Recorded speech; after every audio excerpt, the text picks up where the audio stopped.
Are we back to a George Bush era type thinking where the US and Israel think that they can kind of reshape the region to suit their interests?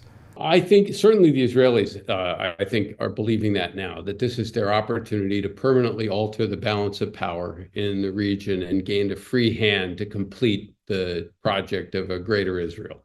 They're going to, try to destroy Hamas, destroy Hezbollah, uh, weaken Iran, weaken the rest of the so-called axis of resistance. And while the United States is distracted and divided, do as much as they can on the West Bank as well. So they see this as, I think, a moment where you can sort of alter history permanently in their favor.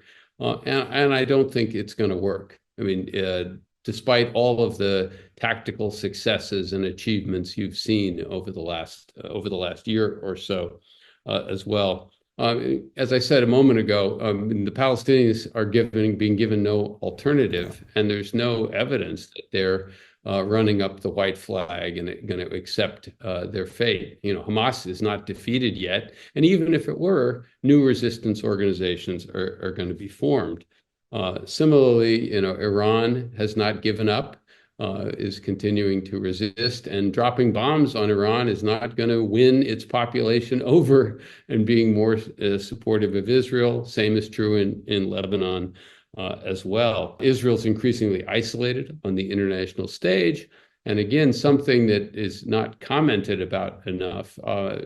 Well-educated Israelis who have alternatives are starting to leave the country in substantial numbers. And it's hard to get hard numbers on that, but they're clearly up from where they normally are. And I think most of the Israelis who have left are probably not going to go back.